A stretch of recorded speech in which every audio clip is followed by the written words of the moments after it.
Assalamualaikum warahmatullahi wabarakatuh.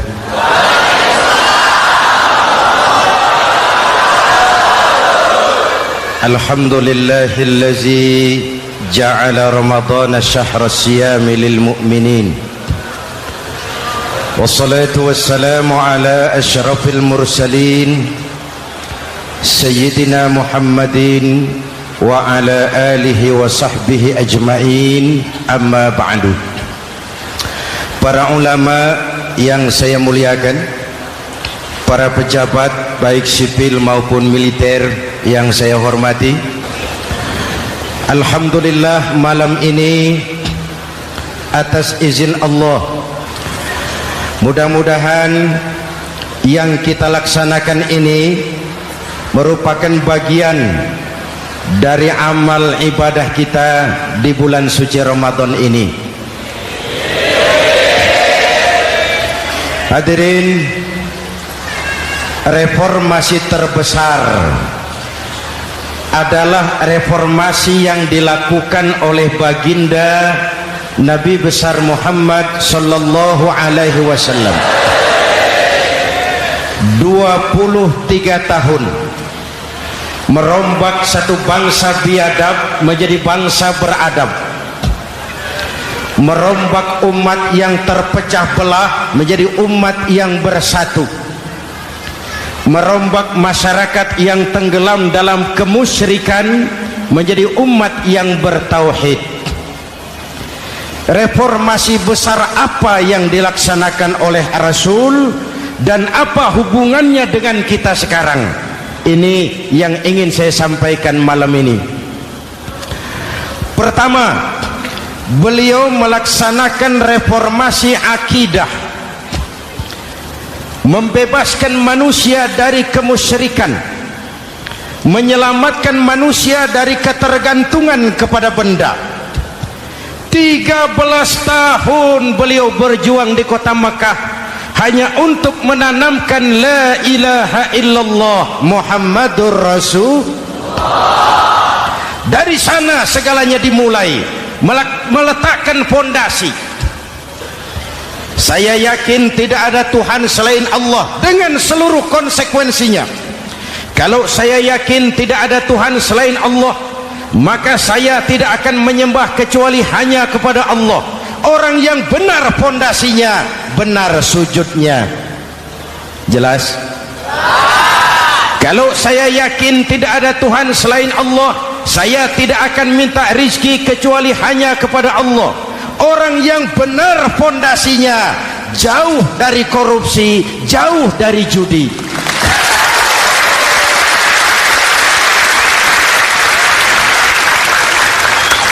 Kalau saya yakin tidak ada Tuhan selain Allah, saya tidak akan menggantungkan hidup kecuali hanya kepada Allah. Saya tidak akan melarikan persoalan kecuali hanya kepada Allah. Saya tidak akan pernah takut kecuali hanya kepada Allah. Saya tidak akan minta tolong kecuali hanya kepada Allah. Inilah generator yang membangkitkan seluruh nilai-nilai amal kita. Kita puasa, kita sujud, kita jihad, itu kan karena nilai iman. Betul? Imannya tidak kelihatan, yang kelihatan gejalanya. Mic ini berbunyi karena ada strom. Percaya apa tidak? Kelihatan stromnya? Kok tahu ada strom dari mana? Dari bunyi. Ada suaranya itu, ada stromnya. Kenapa? Bunyi. Lampu menyala karena ada strom. Kipas angin berputar karena ada strom. Betul? Jadi kalau ada strom bunyi dong. Kalau ada strom lampunya nyala dong. Kalau ada strom kipas anginnya muter dong. Artinya apa? Kalau ada iman sujud dong. Kalau ada iman jihad. Sudah dangdong.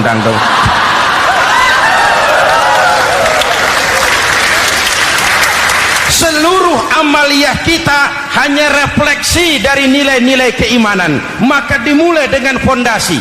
Kalau fondasi kuat, apapun yang mau dibangun aman. Kalau fondasi rapuh, apa yang mau dibangun di atas fondasi yang rapuh. Karena itu dengan tabligh akbar ini, pesan pertama saya, mari jaga nilai-nilai iman kita. Kita masih bergelut dengan zaman susah. Judi kembali merebak, narkoba meracuni remaja dan pemuda-pemudi kita, padahal dua-duanya sumber segala macam kemaksiatan.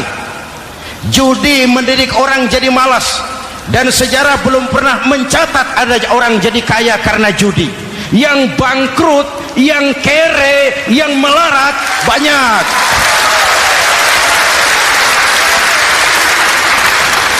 Makanya saya bersyukur di sini nggak ada yang judi.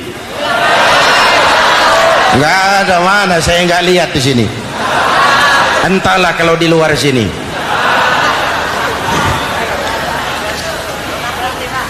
Judi itu penyakit, kalahnya bikin penasaran, menangnya bikin ketagihan. Itulah penyakitnya. Makanya lebih baik makan singkong betulan daripada makan roti mimpi. Ayo, makan singkong betulan, makan roti mimpi, lebih baik mana? Lebih baik makan roti betulan, Mas. Maksud saya, uang 4-5 ribu rupiah itu daripada belikan togel, daripada dibelikan pakong, daripada dibelikan macam-macam undian judi, lebih baik dibelikan beras, makan sama-sama. Hadirin yang saya hormati, karena iman kita hidup, untuk iman kita berjuang, dalam iman kita ingin kembali menghadap Allah Subhanahu. Dahulu pun orang-orang tua kita berjuang memerdekakan negeri tercinta ini. Apa faktor penggerak utamanya? Iman. Imanlah yang mengajarkan orang-orang tua kita, hubbul watan minal iman. Cinta tanah air bagian daripada iman. Lah, tanah air kita kan bukan Aljazair. Tanah air kita bukan Palestina. Tanah air kita bukan Mesir. Tanah air kita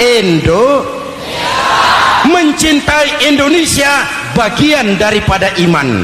Yang datang menjajah kebetulan kafir. Nah ini, bertemulah cinta tanah air dengan semangat jihad yang diajarkan agama. Lalu bangkitlah para ulama, bangkitlah para kiai, bangkitlah para santri, berjuang memerdekakan negara tercinta ini. Saya tanya lagi, orang-orang tua kita dahulu berjuang melawan penjajah, senjatanya apa? Bambu runcing. Jenderal mana mau taruhan bambu runcing merdeka melawan tank? Bambu runcing merdeka melawan meriam. Bambu runcing merdeka melawan tentara-tentara profesional yang terlatih dengan baik. Menurut logika tidak mungkin, menurut kebiasaan tidak bisa, menurut rasio impossible. Entoh nyatanya kita merdeka. Lalu para pendiri Indonesia dengan jujur mencantumkan dalam mukaddimah Undang-Undang Dasar Negara kita kalimat yang berbunyi, dengan berkat rahmat Allah yang Maha Kuasa. Ada tidak itu dalam pembukaan Undang-Undang Dasar? Ada apa tidak? Pokoknya biar belum pernah baca, ada gitu saja sudah, biar lancar urusan. Saya yakin kalimat ini bukan lipstick, not decoration only. Kalimat ini pengakuan moral, pengakuan batin yang sangat jujur dari para pendiri Indonesia bahwa Allah campur tangan dalam proses kemerdekaan. Kalau tidak, nggak ada ceritanya bambu runcing merdeka melawan tank.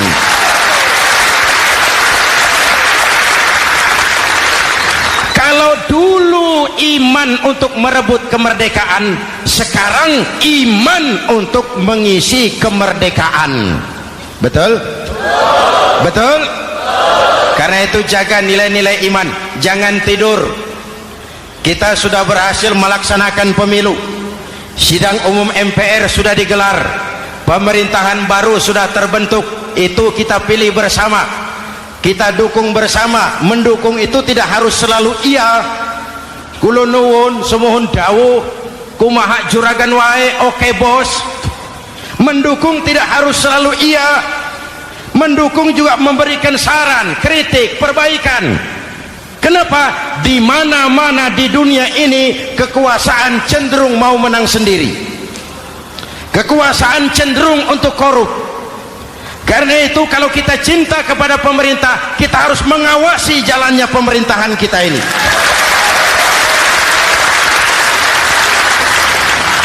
Pengalaman ketika Orde Baru berdiri, kita percaya, kita serahkan penuh, lalu kita tidur. Akhirnya kita jadi susah sendiri. Betul? Umat Islam tidak boleh jatuh dua kali di tempat yang sama.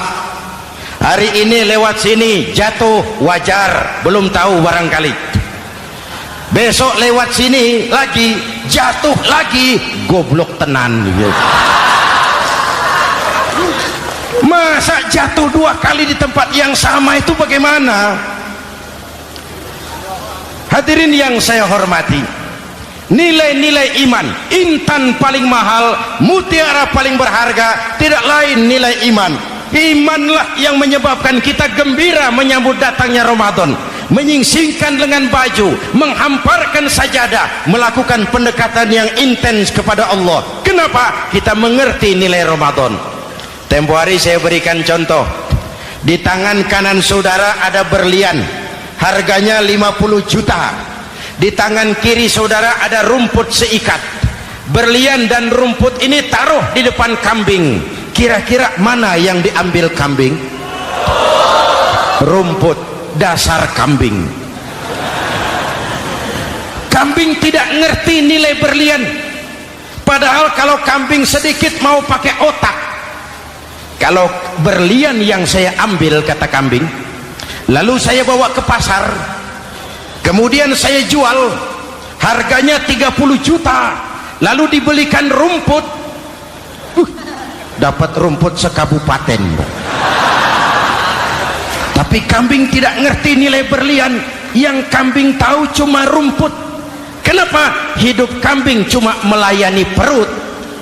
Maka kata Imam Ali karramallahu wajhah, orang yang hidupnya hanya untuk melayani perut,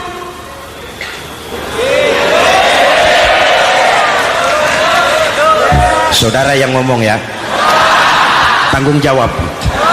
Saya kan cuma mulai, kenapa diterusin?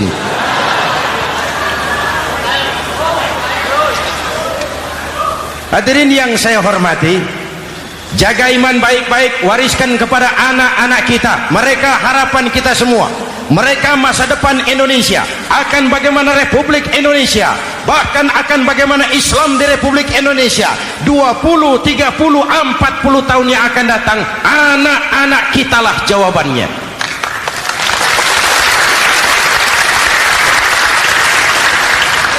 Mereka mau jadi apa, persilahkan, asal iman merupakan landasan hidupnya. Anak-anak kita boleh jadi jenderal asal jenderal beriman, boleh jadi pejabat, pejabat beriman, jadi pengusaha, pengusaha beriman. Kalau iman landasannya aman, jadi pengusaha, pengusaha beriman, insya Allah timbangannya tidak curang, ekonomi lancar, masyarakat tenang. Jadi petani, petani beriman, insya Allah tidak menggarap tanah yang bukan miliknya.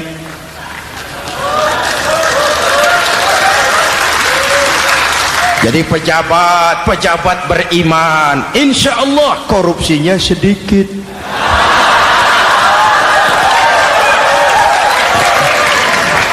Jadi jenderal, jenderal beriman, insya Allah berjuangnya bersama ulama, bukan nangkepi ulama.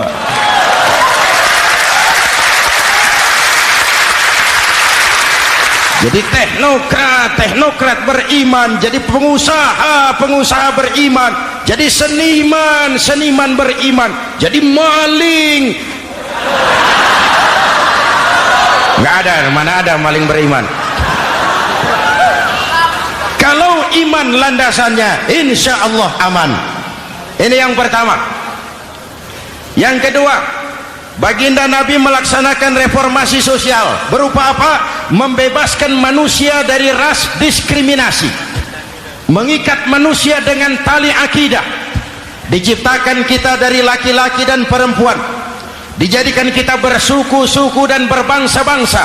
Bahkan Quran memulai dengan kalimat syu'ub, wa ja'alnakum syu'uban wa qabaila. Kami jadikan kamu berbangsa-bangsa dan bersuku-suku agar kamu saling mengenal satu dengan yang lain.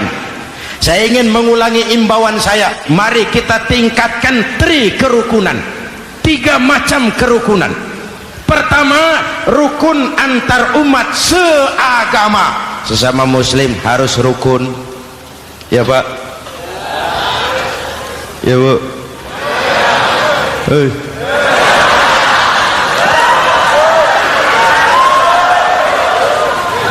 Malam ini saya tidak merasa sebagai tamu di sini.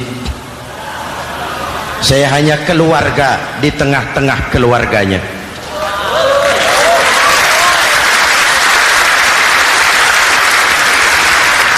Di sepanjang Jawa kah saya, ke Sumatera kah saya, ke Kalimantan saya, ke Sulawesi saya, ke Irian Jaya saya, kemana saja saya pergi, di mana saja saya berada, saya hanya keluarga di tengah keluarganya. Sebagai muslim kita terikat akidah, sebagai bangsa kita punya komitmen, kita ingin bersatu nusa, satu bangsa, satu. Inilah kita. Hadirin yang saya hormati, rukun antar umat seagama.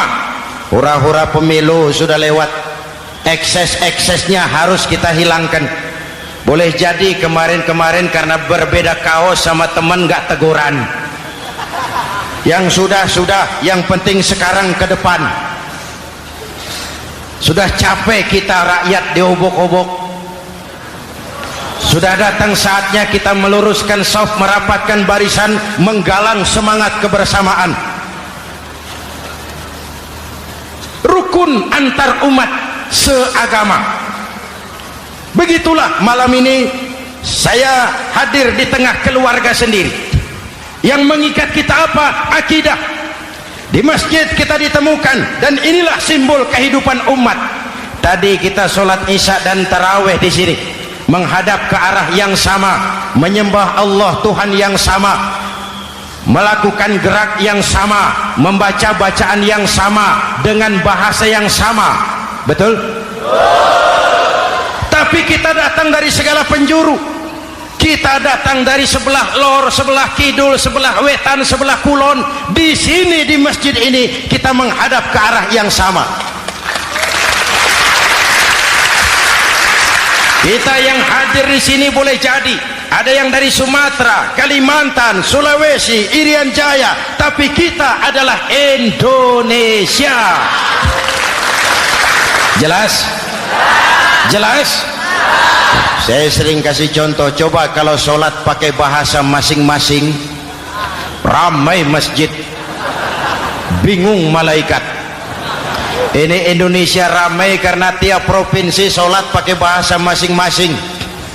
Kalau Riau bicara sendiri, Ambon bicara sendiri, Aceh bicara sendiri, Irian bicara sendiri, ramai masjid. Jelas? Jelas? Yang imam pakai bahasa Indonesia, takbir, Tuhan yang maha besar. Gagah sekali, bingung malaikat. Kembali kita kalau sholat pakai bahasa masing-masing.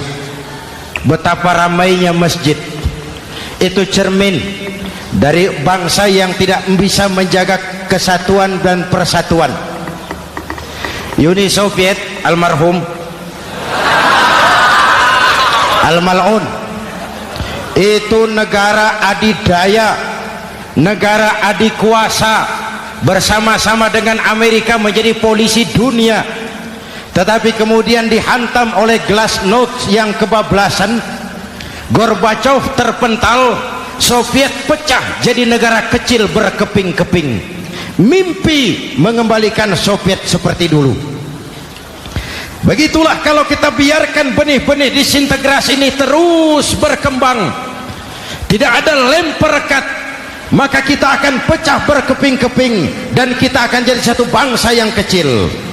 Oleh karena itu, yang pertama, jaga kerukunan antar umat seagama.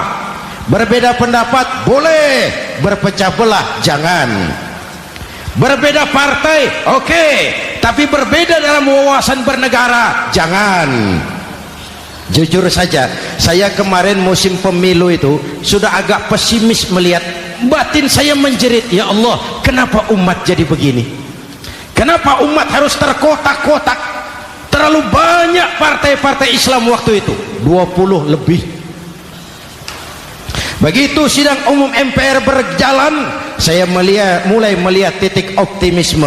Ada yang mengkristal, di mana orang tidak lagi melihat partainya, tetapi melihat nilai-nilai imannya. Itulah yang memang utama buat kita.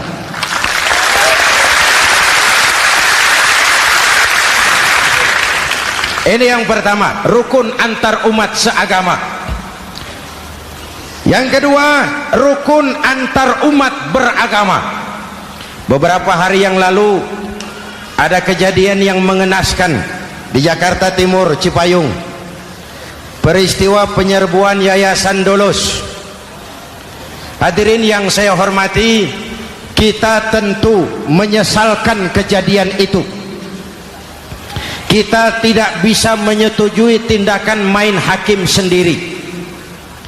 Kita berharap pemerintah bukan hanya bisa menangkap pelakunya, tapi juga yang tidak kalah pentingnya mengusut akar permasalahannya.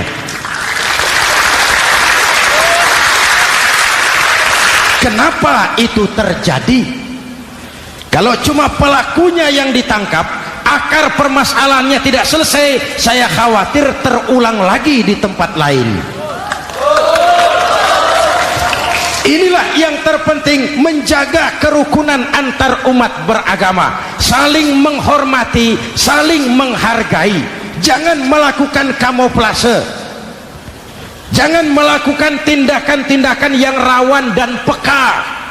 Misalnya umat Islam membangun masjid di tengah perkampungan orang Kristen, padahal tidak ada Islamnya di situ. Itu bisa menimbulkan kerawanan. Atau sebaliknya, membangun gereja di tengah perkampungan umat Islam yang tidak ada Kristennya di situ. Atau sebaliknya, mereknya kegiatan sosial, mereknya kegiatan kemanusiaan, tapi isinya penyebaran agama kepada orang yang sudah beragama. Itu pun bisa menimbulkan kerawanan. Jelas? Maka yang besar jangan mau menang sendiri, yang kecil harus tahu diri. Jelas? Mari saling menghormati, mari saling menghargai dalam batas lakum dinukum. Menangkap pelakunya penting, mengusut akar permasalahannya itu pun tidak kurang pentingnya. Hadirin yang saya hormati, Islam agama toleran, baik dari prinsip ajarannya maupun dari sikap umatnya. Islam agama yang rahmatan lil alamin. Kita punya kewajiban untuk membuktikan bahwa Islam bukan merupakan ancaman. Islam adalah alternatif. Islam adalah solusi. Islam bukan ancaman. Yang hadir di sini bukan perusuh, bukan umat biang kerok. Ini umat yang cinta damai.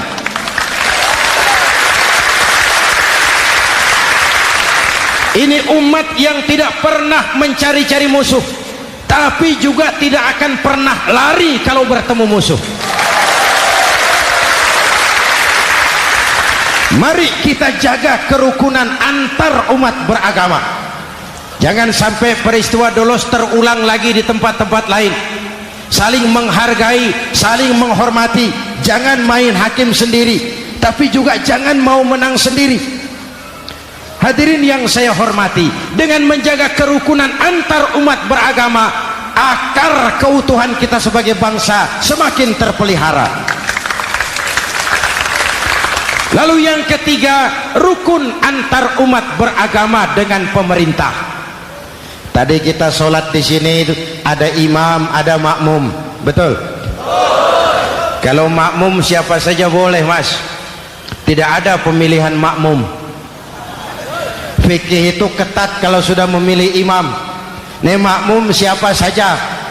Pak, itu orang pemabuk itu, boleh jadi makmum. Suka mencuri, Pak, boleh jadi makmum. Bacaannya tidak fasih, boleh jadi makmum. Ketinggalan 1 rakaat, boleh jadi makmum. Tapi tidak tiap orang boleh jadi imam. Kenapa? Imam mau mimpin orang banyak. Kalau dia bodoh, bagaimana nasib makmumnya?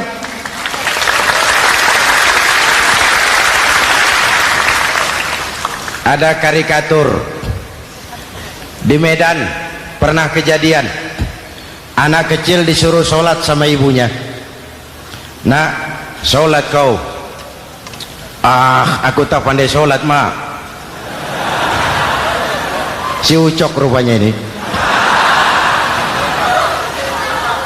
Kata ibunya, sudahlah, kau ikuti saja bapakmu tuh. Apa yang bapak mau kerjakan, kau ikuti sajalah. Jadi lama, kalau ikut saja bisa laku. Berangkatlah anak ini kan, sholat di belakang bapaknya, jadi makmum. Sholat di balai bambu, tidak pakai tikar. Bangun sujud, hidung bapaknya terjepit bambu. Karena sakit dan kaget, refleks bapak ini teriak, aduh. Anak di belakang ingat pesan maknya, ikuti saja bapakmu. Si anak ini malah pakai iramat, aduh.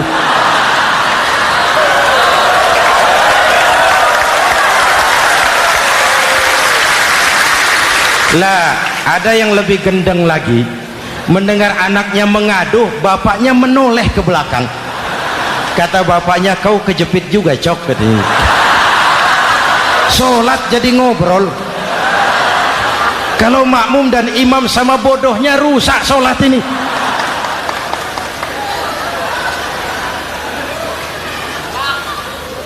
Hadirin yang saya hormati, rukun antar umat beragama dengan pemerintah, pemerintah yang legitimate, yang dihasilkan lewat proses demokrasi. Benarnya kita dukung, salahnya kita tegur, kita kritik, kita perbaiki, kita berikan saran-saran yang baik. Sekali lagi, jangan tidur. Sudah lewat masanya. Kemarin-kemarin kita menghadapi satu masa yang penuh krusial. Sudah datang saatnya kita bersama-sama bahu membahu mengatasi kesulitan besar yang tengah kita hadapi sekarang ini. Dengan 3 kerukunan ini, insya Allah keutuhan kita sebagai bangsa akan lebih terpelihara. Ini reformasi kedua. Dalam konteks kita sekarang, menjaga semangat kebersamaan. Saya sering mempopulerkan di masyarakat kita, umat Islam bangsa Indonesia seperti 5 jari ini. Kalau kompak, apa yang tidak terpegang? Tapi kalau berpecah belah, apa yang mau dipegang? Yang ini namanya ibu jari. Umaro ini, pemerintah. Kerja apa saja kalau sudah diginikan pemerintah, lumayan. Diginikan kiamat, Mas. Legalitas. Umaro. Yang ini telunjuk, alat untuk menunjuk.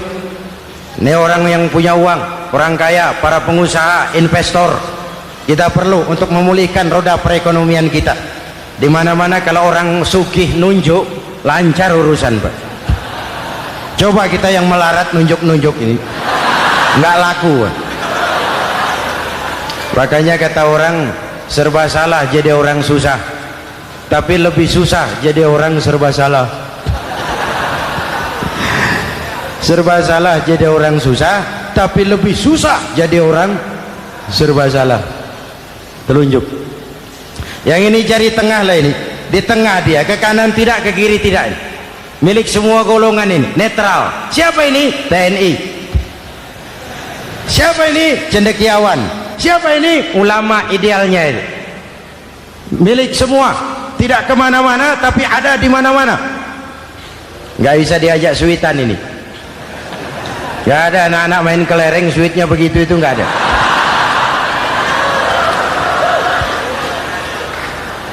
Ini jari manis remaja, pemuda, masa muda, masa yang paling manis. Semua harapan milik pemuda. Belum pernah saya dengar ada orang pidato para kakek-kakek harapan bangsa, belum pernah. Mesti kalau sudah harapan umat, pemuda, harapan negara, pemuda, harapan agama, pemuda, harapan bangsa, pemuda, harapan pemudi. Jari manis. Yang ini kelingking, jari paling kecil ini. Ini kaum wanita ini. Perempuan kecil tapi mantap. Masya Allah. Ini ibu jari ini besar ini. Sweet ketemu kelingking, kalah ibu jari ini. Di mana-mana kekuasaan sering kalah sama perempuan. Siapa yang mendorong-dorong Nabi Adam memetik pohon buah khuldi? Kelingking. Kelingking. Kelingking. Julius Caesar tunduk kepada Cleopatra. Siapa Cleopatra? Kelingking. Napoleon, singa daratan Eropa, the lion of Europe, luas kekuasaannya, hebat tentaranya, bertekuk lutut di bawah kaki Margaret Josephine. Kelingking. Hadirin yang saya hormati, kalau 5 pilar ini bersatu, ringan sama dijinjing, berat sama dipikul, kita akan jadi satu bangsa yang kuat. Jelas? Jelas? Dengan Ramadan, dengan tabligh akbar malam ini, mari kita jaga semangat kebersamaan. Saya selalu mengingatkan, sekarang lebih banyak tukang kompor daripada tukang lem. Lebih banyak tukang kompor daripada tukang lem. Hangati sana, sulut sini, bakar sana, panasi sini, terbakar kita, dia lari tepuk tangan, dan kita yang rugi. Jelas? Jelas? Ini hal yang kedua. Reformasi sosial mengikat manusia dengan tali akidah, mempersaudarakan manusia dari manapun orang datang, apapun warna kulitnya, dari suku apapun ia dilahirkan, kalau akidahnya sama, itulah saudara kita.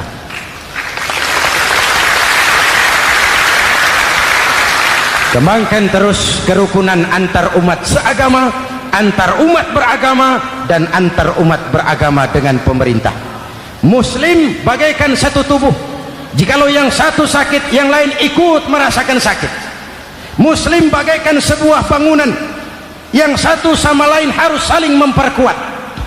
Ada yang jadi tiang, tentu. Ada yang jadi pintu, memang. Ada yang jadi genteng, iya. Tapi satu sama lain harus saling memperkuat. Tidak bisa genteng ngomong sama tiang. Kata genteng, saudara tiang, kamu sih enak, saya setengah mati. Kata genteng, hujan kehujanan, panas kepanasan, kadang-kadang anak-anak nakal saya dilontari batu. Kata genteng.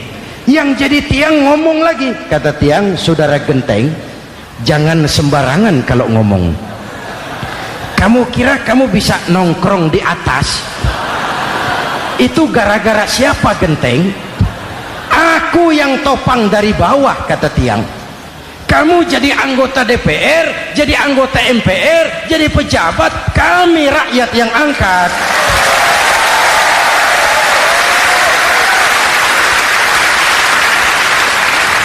Jangan waktu di bawah rajin ngamalkan ayat kursi, dapat kursi lupa sama ayat.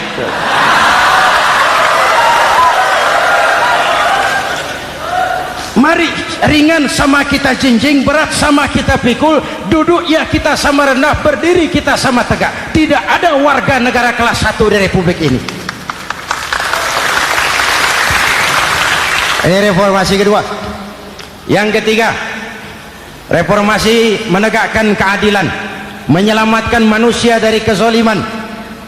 Sebelum Islam datang, sebelum Rasul datang, manusia dibedakan oleh hartanya, manusia dibedakan oleh warna kulitnya, manusia dibedakan oleh keturunannya.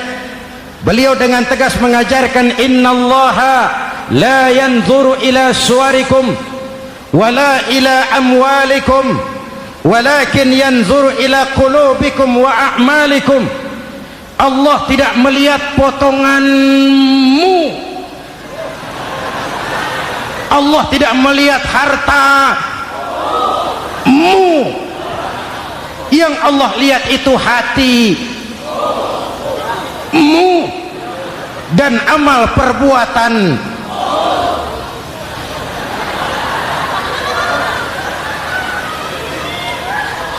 Perjuangan menegakkan keadilan.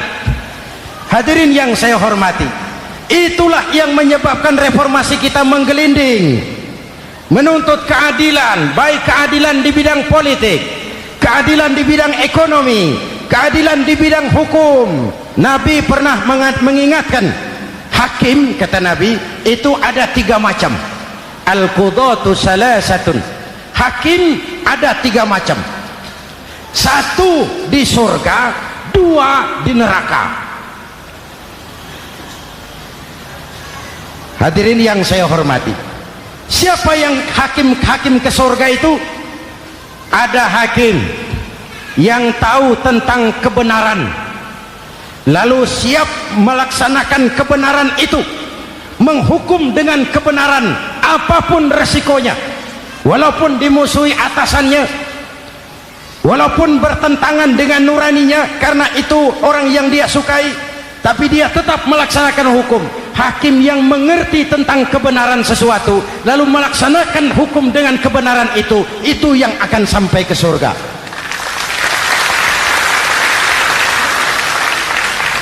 Yang kedua, ada hakim tahu tentang kebenaran tapi tidak mampu melaksanakan hukum dengan kebenaran itu.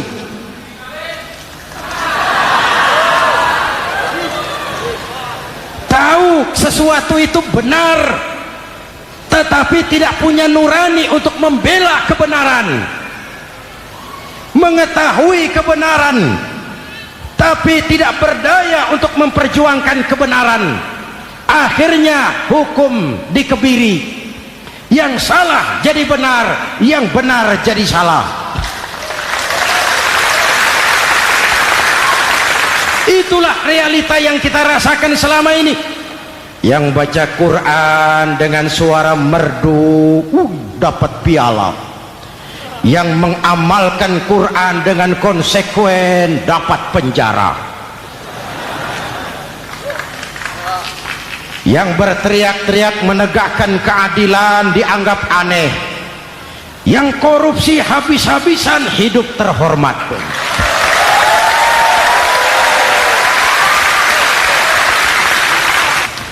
Jadi yang kedua tadi hakim yang tahu kebenaran tetapi tidak mampu melaksanakan hukum sesuai dengan kebenaran, diperkosanya kebenaran, ditekannya hati nuraninya, sehingga ini yang mengakibatkan terlukanya perasaan keadilan. Yang ketiga lebih celaka lagi, ada hakim yang tidak mengerti tentang kebenaran lalu melaksanakan hukum dalam ketidakmengertiannya, bodoh melaksanakan hukum dalam kebodohan, itu pun menyebabkan orang masuk neraka. Na'udzu. Hadirin yang saya hormati, reformasi yang dilaksanakan Rasul berjuang menegakkan keadilan setelah membebaskan manusia dari ras diskriminasi. An-nas kulluhum li Adam wa Adam min turab, la fadla li arabiyyin ala ajamiyyin illa bittaqwa. Seluruh manusia berasal dari Adam. Adam diciptakan dari tanah, dan tidak ada kelebihan Arab dengan yang bukan Arab kecuali dengan takwanya. Nah, saya masih ingat sebuah cerita. Mau dengar? Mau dengar? Pada waktu Umar bin Khattab radhiyallahu anhu menjadi khalifah, menjadi Amirul Mukminin, itu yang jadi gubernur di Mesir adalah Amr bin As. Satu saat Amr bin As ingin mendirikan masjid, tapi tanah lokasi masjid itu milik orang Yahudi, ada gubuk di situ. Dipanggil Yahudi ini oleh Amr bin As. Saudara Yahudi, iya. Itu rumahmu ya? Iya. Sudah tahu belum? Belum. Ya memang saya belum kasih tahu. Begini, kamu bangun sembarangan saja, rumahmu kena jalur hijau itu. Lalu saya mau bangun masjid di situ. Ya tapi ada rumah saya, Pak. Sudahlah, rumahmu saya bayar, saya beli. Enggak mau, Pak. Rumah saya cuma itu-itunya. Saya bayar 2 kali lipat. Enggak mau, Pak. Enggak mau. Sudahlah, saya ganti rugi. Ya, enggak mau, Pak. Namanya juga ganti rugi, Pak. Biar digantikan tetap rugi. Mangkel Amr bin As ini wong cilik kok bertingkah amat. Si amat aja nggak bertingkah. Panggil kamtib, hei gusur. Ditarik rumah Yahudi ini, ambrol, menitiskan air mata si Yahudi di sudut kehidupan. Begini wong cilik ini sudah jatuh tertimpa tangga, rumah cuma sak gubuk-gubuknya diderek oleh petugas. Pikir-pikir Amr bin As kan cuma gubernur, di atasnya kan masih ada khalifah Umar bin Khattab. Saya mau lapor ke pusat. Berangkat Yahudi ini dari Mesir menuju Madinah, berhari-hari berjalan, sambil berpikir, ini nanti kalau saya laporan kepada khalifah, apa pengaduan saya diterima? Wong saya rakyat kecil, lagian Yahudi, sementara yang menggusur saya ini gubernurnya sendiri. Terus dia berjalan sampai di kota Madinah. Lewat tengah hari dia mulai cari-cari. Ada orang, ketemu orang sedang tidur di bawah pohon kurma. Selamat siang, Pak. Siang. Saya mau numpang tanya, Pak. Tanya apa? Bapak tahu Khalifah Umar bin Khattab? Tahu. Istananya di mana, Pak? Istananya di atas lumpur. Di atas lumpur? Iya. Pakaian kebesarannya apa, Pak? Sutra? Bukan. Pakaian kebesarannya malu dan takwa. Pengawalnya banyak, Pak. Banyak. Berapa peleton? Pengawalnya yatim, orang jompo, kelompok mustadafin, orang-orang lemah, janda-janda tua.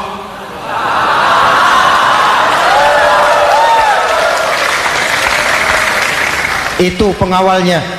Pakaian kebesarannya malu dan takwa. Pengawalnya orang-orang lemah tidak berdaya. Kok begitu, Pak? Begitulah Umar bin Khattab. Orangnya sekarang di mana, Pak? Di depan kamu. Jadi Bapak, iya. Bapak, iya. Saya Umar.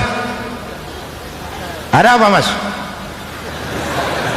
Oh, yang datang dari Semarang waktu itu. Gini loh, Pak, saya mau menuntut keadilan. Keadilan kenapa? Gubernur Bapak Amr bin As itu, Pak, zalim. Kenapa dia? Gubuk saya main tarik saja, runtuh. Saya nggak punya rumah lagi, wong saya ini golongan makmur, cuma rumah sama sumur.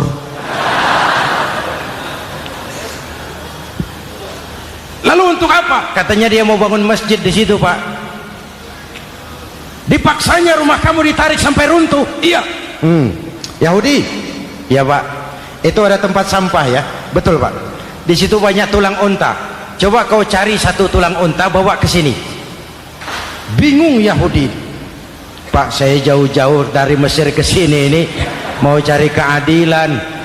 Kalau tulang unta di Mesir juga banyak, Pak. Sudahlah, kau ambil saja tulang itu. Berangkat Yahudi penuh tanda tanya, ambil sebuah tulang unta, diberikan kepada Khalifah Umar bin Khattab. Tulang ini diambil, Umar hunus pedangnya, dengan ujung pedang dibuat garis lurus di atas tulang unta itu. Rat. Selesai. Yahudi, iya Pak, sekarang kau kembali ke Mesir, serahkan tulang ini kepada Umar bin Amr bin As. Makin bingung Yahudi, jauh-jauh datang kemari kira mau dapat keadilan, cuma dapat tulang. Ya sudahlah, namanya wong cilik, berangkat dia pulang ke Mesir. Berhari-hari sampai di Mesir. Pak Gubernur, ya lapor. Ada apa Yahudi? Saya dari pusat. Loh, kamu dari Madinah? Iya Pak. Ngapain sih kamu ke sana-sana? Nuntut keadilan. Kamu bertemu Khalifah? Ketemu Pak. Terus tulang.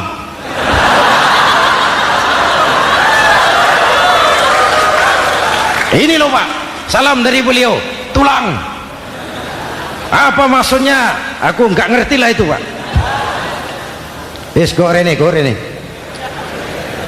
Diambil tulang itu, Amr bin As melihat ada garis lurus dengan ujung pedang, gemetar badannya, keringat bercucuran. Kepala proyek dipanggil. Mas, ini proyek masjid batal. Gubuk Yahudi dirikan lagi. Loh Pak, kata kepala proyek, saya kan sudah menang tender Pak.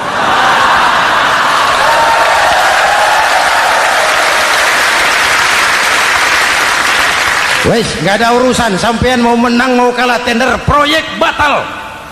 Itu gubuknya Yahudi dirikan lagi. Yahudi makin bingung. Ada gubernur dapat tulang gemetar.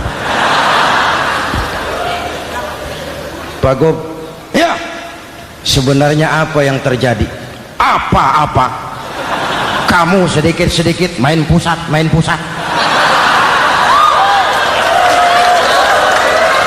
Bu, yang ngomong dulu toh.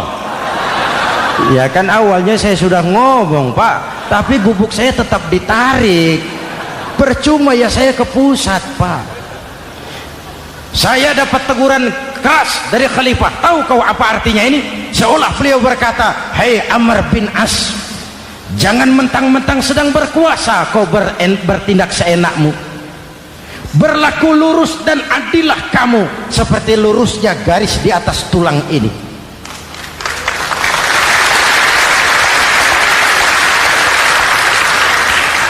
Kalau kau tidak lurus, kalau kau tidak berlaku adil, aku yang akan meluruskanmu dengan pedangku. Itu bahasa simbolik.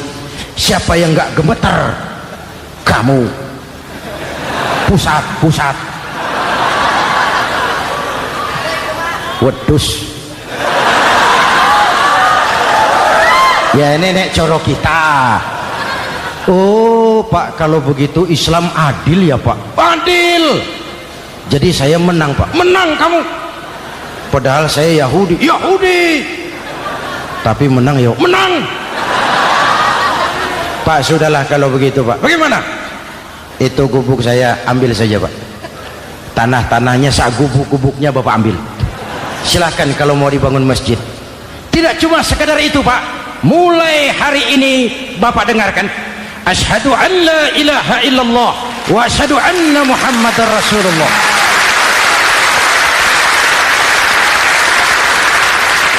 Yahudi bisa menang perkara menghadapi gubernur.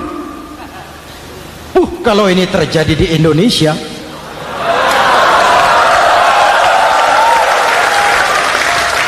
amin. Oke, lalu siapa pemimpin adil itu? Setiap kita kan pemimpin. Presiden pemimpin di negaranya, gubernur pemimpin di provinsinya, bupati pemimpin di kabupatennya, Pak Camat pemimpin kecamatannya, Pak Lurah pemimpin di kelurahannya, suami pemimpin di rumah tangganya, anak muda pemimpin bagi dirinya. Dan setiap kita akan dimintakan tanggung jawab. Anak muda pemimpin buat dirinya, nanti diminta tanggung jawab. Hei, kakimu kau bawa jalan kemana? Tanganmu ngambil apa? Lidahmu bicara apa? Matamu menteleng. Apa yang dilihat?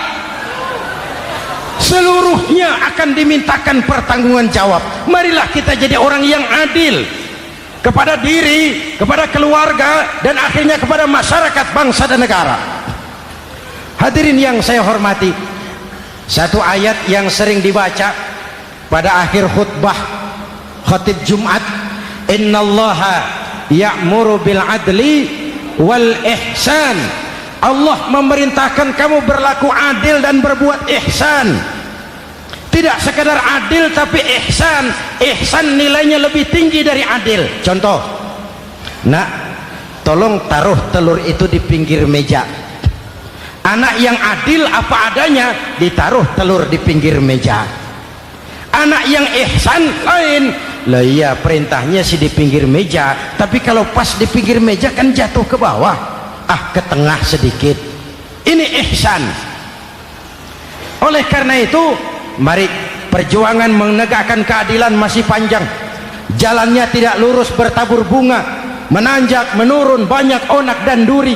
Namun seperti yang dikatakan seorang tokoh, masih Napoleon, kalau ada 1000 orang penegak keadilan, saya satu dari yang 1000 itu. Kalau ada 100 penegak keadilan, saya juga satu dari yang 100 itu. Kalau ada 10 orang menegakkan keadilan, saya juga satu dari yang 10 itu. Kalau hanya 1 orang yang menegakkan keadilan, maka sayalah yang 1 itu. Tetap konsisten berjuang menegakkan keadilan, walaupun besok langit akan runtuh, walaupun besok akan kiamat, keadilan tetap harus ditegakkan. Ini reformasi yang ketiga, menegakkan keadilan, mengayomi masyarakat dengan hukum yang tegas. Dan Rasul menjadi contoh. Ini yang hebat.